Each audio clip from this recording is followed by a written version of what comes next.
Hi, I'm Sarah and welcome back to my channel. Today I'm here to discuss all of the books that I've read from the Americas and the Caribbean.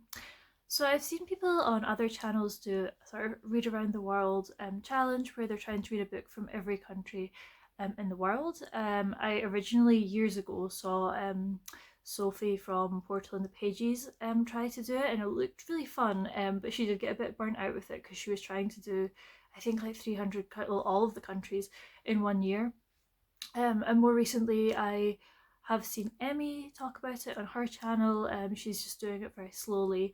And then Lyd from Lyd Loves, I saw discuss all of the books that she's read so far. I've also seen Audrey Approved. She's doing also, it seems quite intense, the one that she's doing. She's doing it with, I think, her aunt and her cousin, and she's had loads of good recommendations. So I wanted to jump on the bandwagon a little bit, but I don't want to commit to reading a book from every single country in the world over like a short space of time. I'm not sure that I want to ever feel like I have to read a book because it's from a specific country. If I see a book that interests me and it's from a country I've not read from before, then great. But I do really want to prioritise making sure that my reading is as diverse as possible in terms of countries. So I thought I would start with the Americas and the Caribbean because I think that that's probably the continent that I've read the least from in terms of countries, and there are some like key countries that I'm missing that I thought would be easy to sort of tick off because they're either books that I'm interested in that I've not got to yet, or there are just lots of different books that I could choose. So to start with, I thought I would go through all of the countries that I've read from so far, and sort of discuss some of the books that I've read. So to start with, when I was looking at the Americas, I thought I was doing really well, because in my head I was like, I've read lots of stuff from South America, but maybe not so much. So I think it depends whether you're counting like territories or just countries. But I saw on Wikipedia it was sort of saying, and a lot of different websites were sort of saying 35 countries in the Americas and the Caribbean. So that's what I'm going to base this off of. I have read from 11 countries, which is not as good as I thought. I thought I was going to have done a lot more. There's also one territory that I've read from that doesn't seem to count in the countries list. I think it's actually a French territory, but I'll talk about that as we go. So I thought I would just make my way down from north to south and talk about all of the books that I've read, with the exception of the US. I'm going to discuss some of the books that I've read, but not all of them because I'll be here for a very, very long time. And then I'm going to talk about like what books are on my radar or what are my key targets in terms of the Americas. So I'll just start from the north. So first we have Canada, and I thought that I would have read loads of Canadian fiction, but it turns out I've not, unless there are some authors that I've not realised are Canadian, which is quite possible. I'd say that probably the most famous Canadian author is Margaret Atwood, and I've read quite a few of her books and I have enjoyed them to varying degrees. So the first book that I read was The Handmaid's Tale. You know, this is very much a modern classic dystopian fiction about female reproduction. I read this a long time ago, probably when I was a teenager, and I've seen the programme as well. I don't know how much I would like it as a book if I were to reread it now. I think that its ideas are so powerful that it's almost like part of popular culture now, so it's kind of hard to look at this one from a distance. So there's that. I've also read, I think it's called the Mad Adam series. I've read the 2 out of the 3 books in the trilogy. So I read Oryx and Crake, and then I read The Year of the Flood.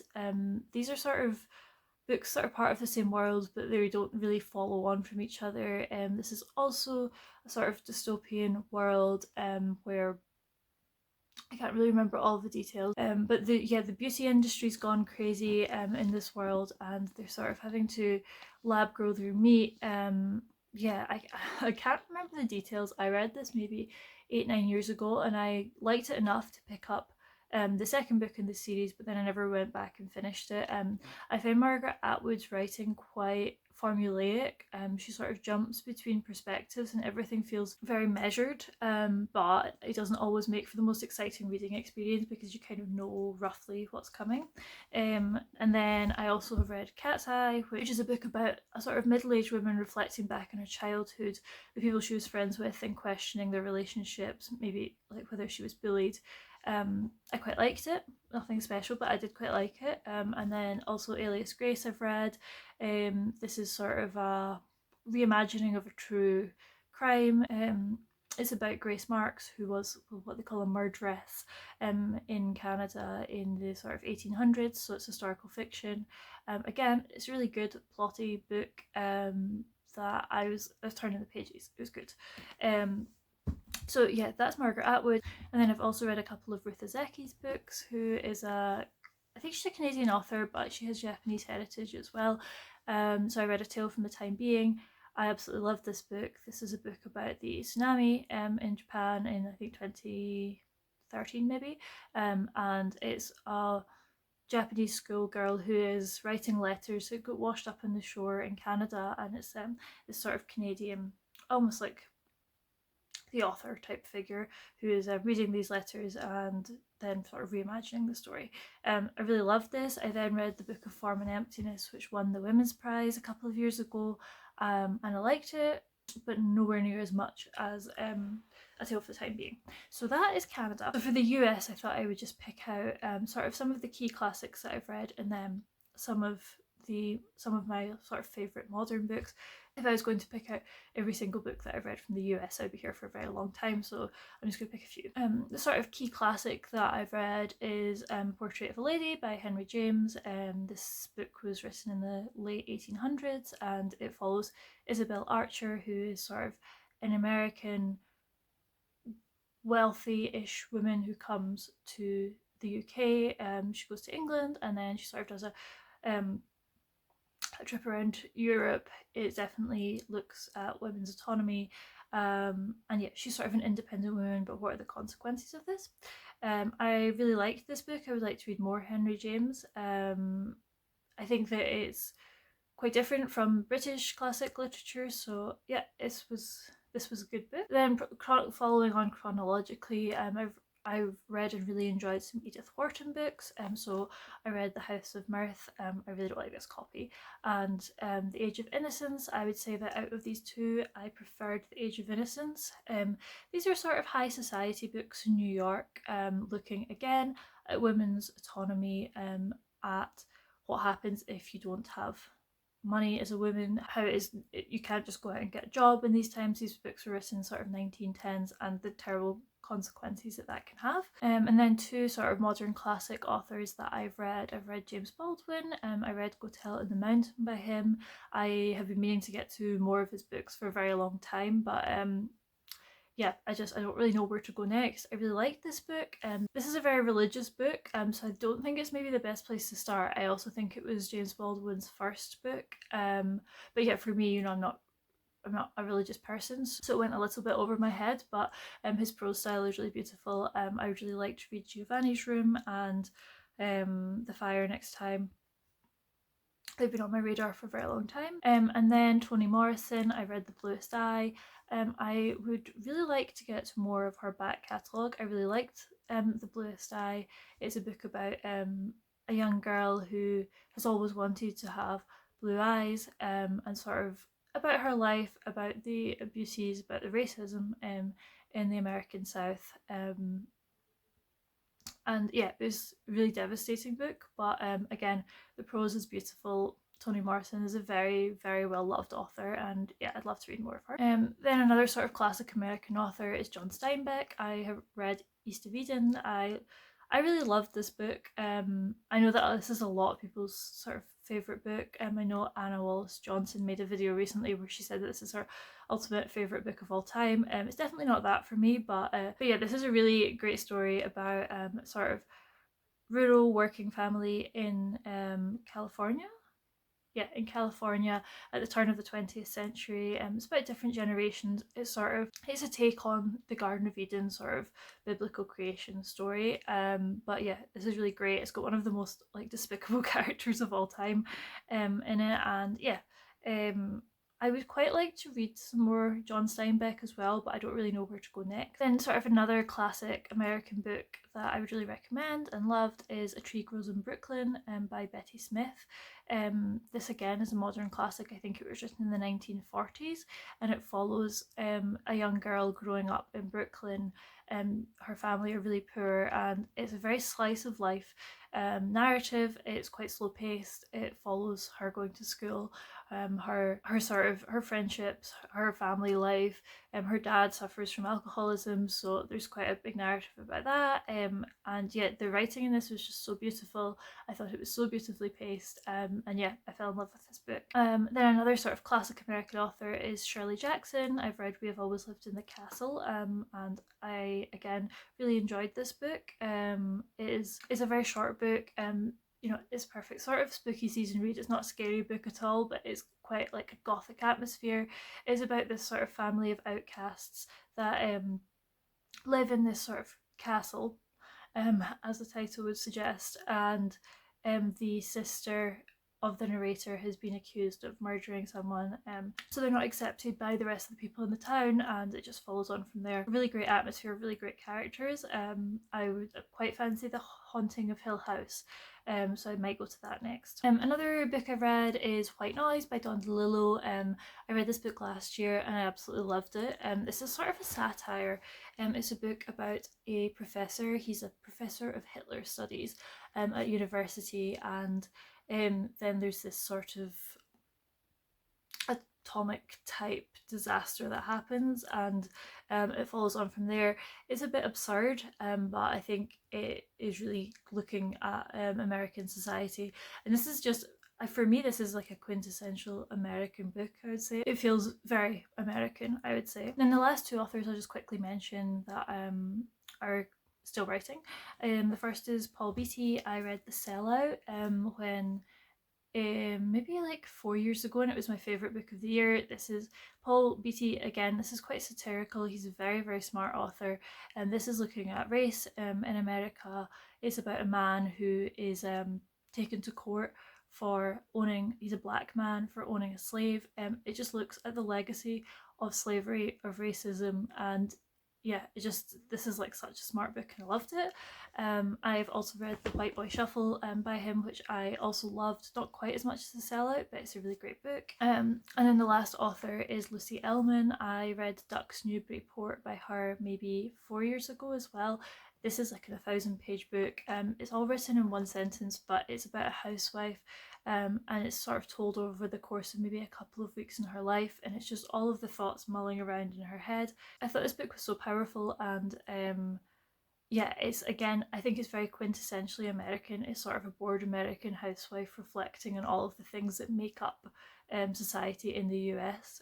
So I just think this is a key read for the US. So looking at all of the books that I've read from the US, and those aren't even like a quarter of the books that I've read, it makes me feel quite sad when I look at the rest of the countries on this list. So this is why I really want to make an effort to try and read more widely, make sure that I'm not just picking up books because I've seen them on Instagram or because they're popular, but trying to make a concerted effort to read more widely. So with that, we'll move into Central America. I think the only country I've read from in Central America is Mexico, and that is really surprising. I thought I'd read loads more, and then when I looked at the map and I was like, yeah, not good.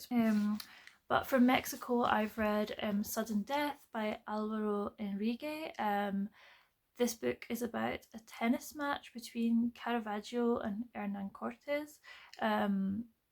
It sort of looks at the New World and the conquistadors, and it's just a really interesting book that was so out there. It was quite a crazy narrative, but I just really loved it. I thought it's really stuck in my mind. I read this just after I met my boyfriend, because we both bought this book and read it at the same time and discussed it. So that's like almost 7 years ago. So yeah, considering that was so long ago, this is really stuck in my mind. I made a summer TBR video that I'll link below, that I mentioned that I want to read his newer book, which is called You Dreamed of Empires, which also deals with the conquistadors and sort of court the last court of the Aztecs, I think, when the conquistadors arrived. I then read Hurricane Season and Paradise by Fernanda Melchor. I really like Fernanda Melchor as an author. I'd say that I much preferred Hurricane Season. Her books are very dark and creepy, and in general, I'd say that is a theme with Central and South America. A lot of the books are quite either horror or they have horror elements to them, and I'd say that this is definitely the case for Hurricane Season and for Paradise actually, but Hurricane Season's definitely stayed with me more. This is about a murder of a witch that lives in this village in Mexico, and it deals with a lot of the prejudices that people have towards witches, and just the fact that there's no work for the young people and what they end up spending their time doing. There's a lot of really vulgar language in this. It's quite a difficult read. It's sort of, I don't know if you can see, but there are no real paragraph breaks, so it's quite a dense book. Her language, I thought, well, as I say, it's vulgar, but it's also really beautifully descriptive, and it just painted such like a dark atmosphere. So I love this. And then lastly, more recently, I read Stillborn by Guadalupe Nettel. This deals with motherhood. It's about two friends, one of whom wants to have a baby, the other doesn't. And then the one who does want to have a baby, as you can probably tell from the title, has complications in her pregnancy, and it follows on from there. This was quite a difficult read for me. I don't really like books about medical complications. It just makes me really stressed. But yeah, definitely an interesting author, and one that I would consider picking up what she writes next. Then we're on to Columbia, and yeah, I again thought I'd read loads of books from Columbia, but I've actually only read books by the one author, so that's really bad. I read two books by Gabriel Garcia Marquez. I studied Spanish at university, and I feel like he's like the key author to go as a go-to author if you're studying Spanish. So I read this in Spanish, El Coronel no tiene quien le escriba, which in English I think is No One Writes to the Colonel. I don't think that this is one of his like most well-known books at all, but it's very short, which is probably why we studied it in Spanish. This is about a colonel who's retired and he's waiting for his pension to come in. He has fought during some like sort of unspecified war, and yeah, he's expecting his pension, but it's not coming, and he's really poor, and he's trying to think of ways that he can make money, essentially. This is set in Macondo, which is the name of the place that Gabriel Garcia Marquez sets most of his sort of magical realist type stories. So it's like a microcosm of Colombia. So yeah, I think that this is really interesting if you're going to study it, because like for such a short book, there's a lot of symbolism. It deals with a lot of sort of historical issues in Colombia, but I didn't love it at the time. Like I remember it feeling like a bit of a chore to get through, but that may also have been because I was reading it in Spanish. And then I've also read 100 Years of Solitude by Gabriel Garcia Marquez. This is like, you know, one of the most famous books probably from Latin America. It's like a classic magical realist book. It follows 100 years in this place called Macondo in Colombia, and it follows the one family. It's quite confusing to read. There are a lot of people with the same name. Yeah, so there are a lot of people called Aureliano, there's a lot of Jose Arcadios. It goes on, like there's like seniors and juniors and blah blah blah blah. And I think if you like a slow-paced book, this is probably not for you. I struggled with this a little bit because it obviously is set over 100 years, so you move through generations quite quickly, and I would have liked more time to have been spent on each character, because I just felt like you're getting a glimpse into the character and then it would move on, and I was like, oh no, I want more. But yeah, this is, you know, it's a classic. Gabriel Garcia Marquez's writing is beautiful.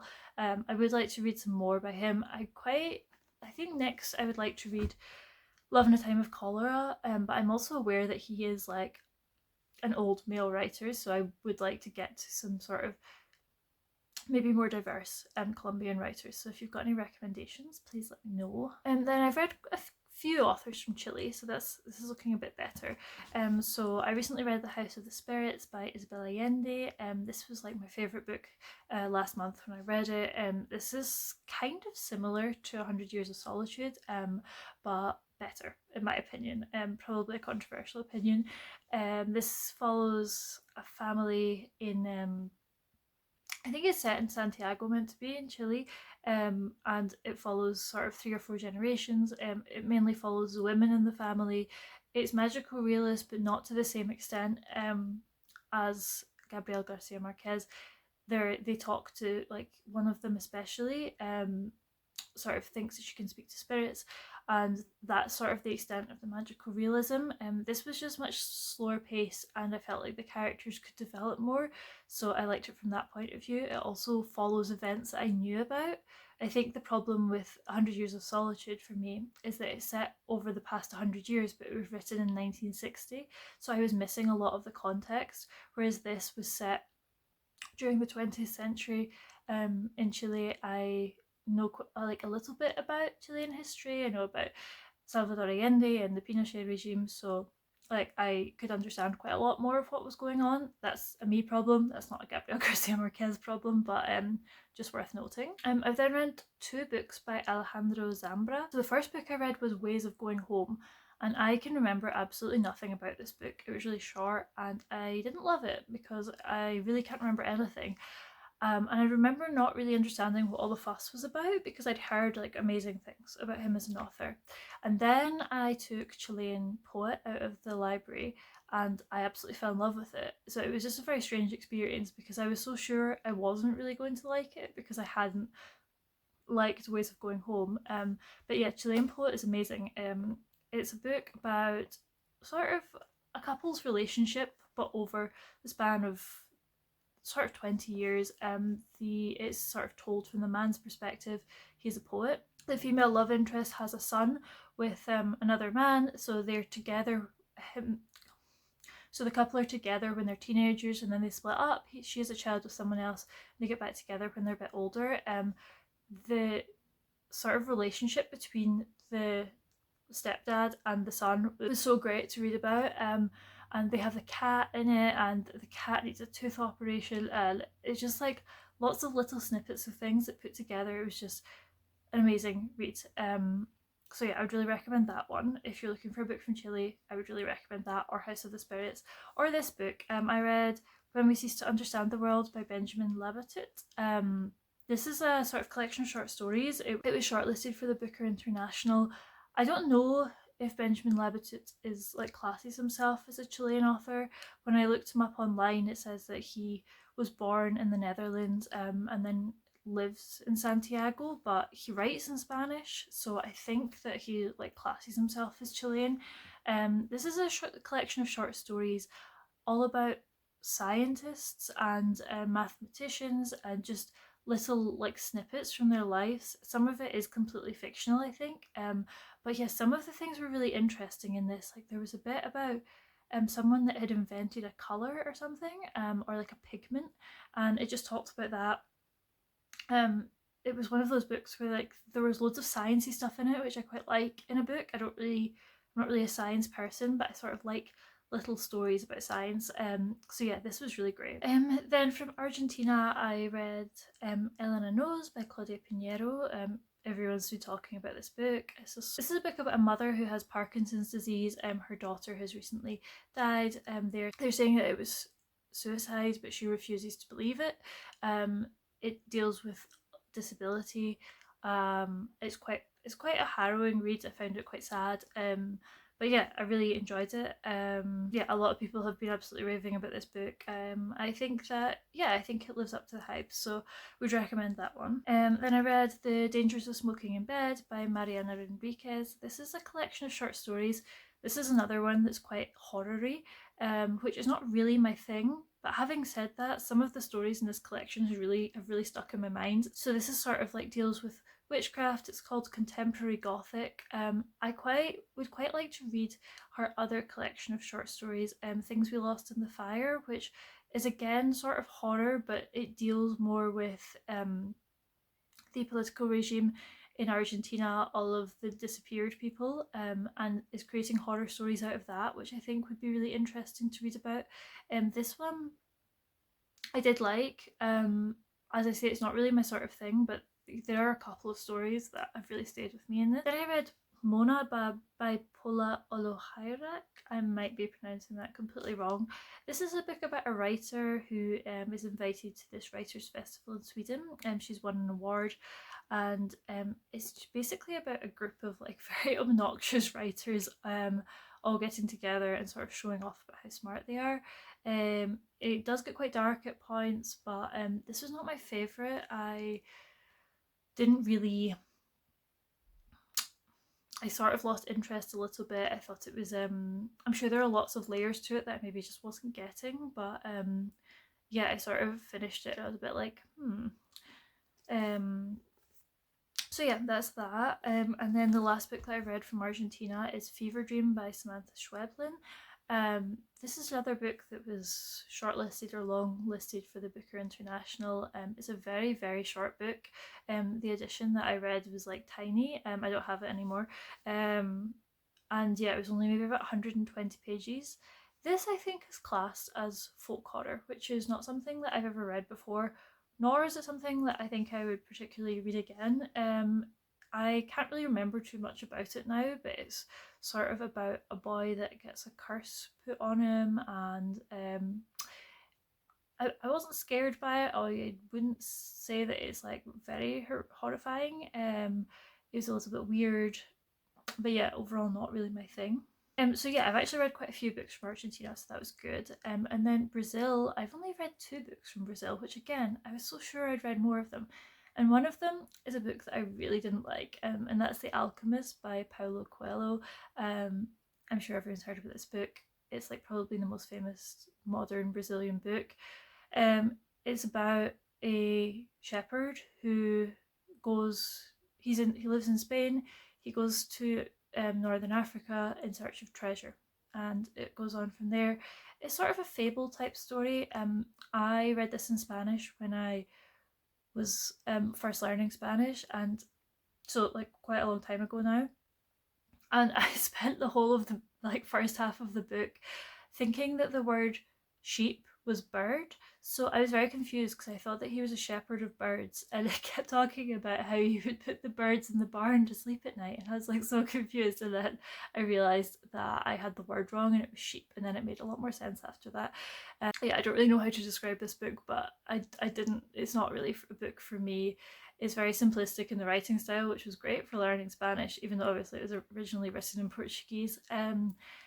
But yeah, it's sort of like a fable where there's very much a point to it, and he is like hammering home that point. And then the only other book I've read from Brazil is Clarice Lispector's Hour of the Star.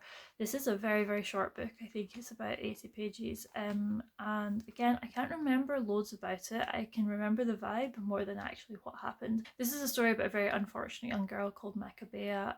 It's told from a sort of narrator. You're not really meant to know how he knows Maccabea, but it's looking on at her life. She doesn't have the best life, but I think I would like to reread this once I've read more Clarice Lispector and I really understand what she's trying to do in her writing, because this was just a little bit lost to me. I think because it was so short, I didn't get the most out of it. But yeah, I'd like to read some more. And then we're almost done, so I'm on to the Caribbean. So from Jamaica, I read 3 books by Marlon James. I read A Brief History of 7 Killings, which is definitely my favourite book from him that I've read.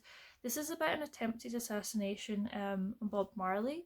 But this book is like, it's crazy the way it's written. So this won the Booker Prize in 2015, and I tried to read it when it maybe like 2017, and I had no idea what was going on in this book. I was so confused.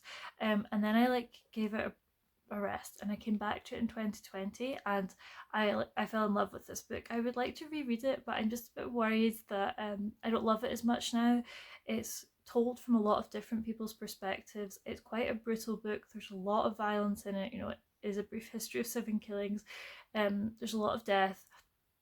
It's set between Jamaica and the US, and his writing, like the way that Marlon James writes, he writes it's quite hard at points to figure out what's going on. He writes a lot of dialogue. It's odd. It's the only way I can describe it. It's very odd, but I really loved this book. And then I read the book of Night Women by him, which I liked, but nowhere near as much. This is a book about a slave plantation in Jamaica in the sort of 1800s. Again, this is a very brutally violent book, so just a warning about that. I've heard interviews with Marlon James where he says, like, oh, I'm sorry if it's difficult for you to read about violence in a book, but you know, people have to suffer this violence, so it shouldn't really be a choice. And I do fully understand that perspective. But yeah, it's just it is hard to read about. A lot of it, he really doesn't shy away from like very violent things, very vulgar language. So that's just a warning. And then I've also read Black Leopard, Red Wolf by Marlon James, which is the first book in his sort of epic fantasy trilogy, I think it's going to be. I think there's only the second one out. I've not read the second one. This book was very long. It's like 600 pages. It's sort of based on African folklore and mythology. And again, his writing style is quite difficult to get through, and I couldn't remember enough of what had happened when the second one came out that I then was like, oh, I'd like to reread this one before I read the second one so that I can fully understand what's happening. But yeah, I've just not got around to it yet. So this is on my list of rereads as well. That he is the main author I've read from Jamaica. The other author, who I'm not sure if she classes herself as Jamaican or not, is Leonie Ross. I've read This One Sky Day by her. This is sort of a magical realist type story where it was a bit crazy. Like, I finished it and I was not sure if I liked it or not. This is about an island in the Caribbean, and it's about a chef who can put feelings into food. I think this has been a while since I've read it, but yeah, this was quite like action packed. There was some really strange stuff that happened, and yeah, I was like left a bit like, whoa, what have I just read? In a good way. But yeah, I'm not sure because I know that she was born in the UK. She's, I think, half Scottish, half Jamaican, so I'm not sure what she classes herself as. Then from Dominica, I've read Wide Sargasso Sea by Jean Rhys. I'd like to read another book from Dominica because Jean Rhys is obviously a British, well, an author with British ancestry. She was born and grew up in Jamaica, but I think her family were the owners of a sort of plantation. So yeah, it's not really the sort of perspective I would be looking for if I was reading books from the Caribbean. This is basically Jane Eyre fan fiction, but when I read this, I didn't realise that I hadn't read Jane Eyre, so this book like went completely over my head because I didn't know the characters that it was talking about, so I didn't get it really. So I would like to try it again now that I've read Jane Eyre. I know that she's written other books, but I don't think any of them are actually set in the Caribbean, whereas this one is. This is about Bertha's sort of origin story. She lives in the Caribbean before she moves back to England, and it's about Rochester coming over and meeting her, but I didn't get any of that. So yeah, it was interesting. Then two books from Trinidad. Again, one, I'm not sure if this author classes himself as Trinidadian or British. This is Sequence for a Ragged Hem by Admiral Johnson.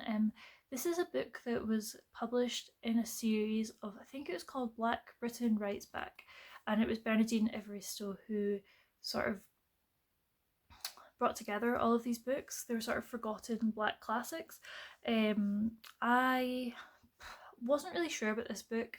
It's sort of about the author going to Trinidad and while Carnival's on, and she goes to Carnival and she's sort of reflecting on her life a little bit. I found the writing style a bit strange in this and ultimately quite forgettable. But it definitely had a very Caribbean feel to it. It was talking a lot about Carnival, about Caribbean culture, so from that point of view, it was good. The other book I've read from Trinidad is Love After Love by Ingrid Persaud. I read this when it first came out. This is a book about a sort of mother and son and family friend. It's a book about queer characters and how queer characters are treated in Trinidad. I really like the descriptions of food and culture in this book. and at the time that I read it I found it really devastating. I think I was crying at it. The writing's really beautiful. I would really recommend this one. It's been a while since I've read it, so it's sort of fading in my mind a little bit, but at the time I remember really enjoying it. And then the last country that I've technically read a book from is Barbados, and that is In the Castle of My Skin by George Lamming. This is definitely one of my favourite books from the Caribbean, I would say. This is a book about a young boy growing up sort of at the end of the British Empire in Barbados. It's told in a very interesting way where almost till like halfway through the book you don't really know that it's about one main character. It's sort of told in a very like collective voice from the whole village, and it's just different scenes in the life of the village. There's a bit where he's at school and they're doing the headmaster is giving a speech about the British Empire. There's sort of bits about land being reclaimed when the landowner, basically the plantation owner, is selling off people's houses, and they have to move out. They don't have a choice. So this is like very interesting for looking at the effects of British colonialism on Barbados, and just about this young boy growing up, being proud of being British. Like they call it Little Britain. They think that they matter to British people, and then people start to go over in the Windrush generation and they realise that they don't matter to British people, that British people have never heard of them. So it's really interesting. I would definitely read more of his books. I think he does have a couple more books. And then the last book I've read is by Maurice Condé. This is Segu. So she is from Guadeloupe, which I think is technically still a French colony, or a French territory. So yeah, it doesn't seem to be classed on a lot of the lists of countries in the Caribbean, but I'm going to count it. This is a historical fiction about different tribes in Africa, sort of northern Africa, and in the Sahara, and it's quite epic in scope. It's about Islam arriving and Christianity and them both mixing, and this was like a really good book when I read it. It's quite a sort of linear narrative. There's nothing super special from that perspective, but I didn't know much about this. I don't really know much about sort of older African history, so it was really interesting from that point of view. I would like to read more of what she's read, especially if there's stuff that's set in the Caribbean, because as much as she is a Caribbean author, this book is very much about Africa. So I'd be interested to read more by her. So yeah, I would say that out of the books that I've read, my favourites would have to be In the Castle of My Skin by George Lamming, A Brief History of Seven Killings by Marlon James, Chilean Poet by Alejandro Zambra, The House of the Spirits by Isabel Allende, Hurricane Season by Fernanda Melchor. And then if I was going to pick a couple of books from the US, I would say The Sellout by Paul Beatty, Ducks Newburyport by Lucy Ellman, and White Noise by Don DeLillo. I'd say that like out of the books I've mentioned, those are probably my favourites. In terms of goals for reading books from the Americas and the Caribbean, I am going to do a reading vlog where I read books from 4 new countries. There are some books that I'm like really keen to get to, so I'll talk about them in that video. Apart from that, there are some countries that I would really like to read more from. I would really like to read more from Brazil. I'd really like to read more from Trinidad and Tobago. I think that I'd really like to read some V.S. Naipaul. I know that he's from there. I have some more Mexican books on my shelf. I like to read Pedro Paramor by Juan Rulfo. As I discussed, I have the Alvaro Enrique I'd like to get to. And there are some more books on my shelf from Chile. I have a Julio Cortázar that I would like to read. I actually have a couple of books by him now. And yeah, I would just like to really do some research and see if I can find a book that I love from every country, because it seems a bit of a shame when I'm talking about some of the countries, and like from Colombia I've only read Marquez, so I don't really feel like I can discuss Colombian literature if I've only read one author. So I'd like to do some research and see if I can find a book that I love from each country. I also feel like there are some countries that I definitely thought I'd read from. I could have sworn I'd read a book from Cuba. The same with like Peru, Ecuador. These are like quite big countries. I'm quite surprised. Venezuela, like I've not read books from any of those countries. So yeah, apart from the reading vlog I'm doing where I'm going to be reading some books from other countries, I just want to try and keep in mind that it's really important to try and read as diversely as possible. I'm going to do a second part to this where I maybe focus on Africa, and then one on Asia and one on Europe. I think Europe's going to be the most difficult because I've definitely read books from a lot of countries in Europe, so I might be struggling to find new countries, but I think it's a really good way of just making sure that you're reading diversely, and I would like to read a book from every country in the world. I just don't want to feel like I have to read it because it's from that country. I want it to be a book that I also like want to read for other reasons. So yeah, I'm sorry, this has been a very long and rambly video. I hope you've enjoyed it, and yes, follow along if you would like to see my reading vlog coming up.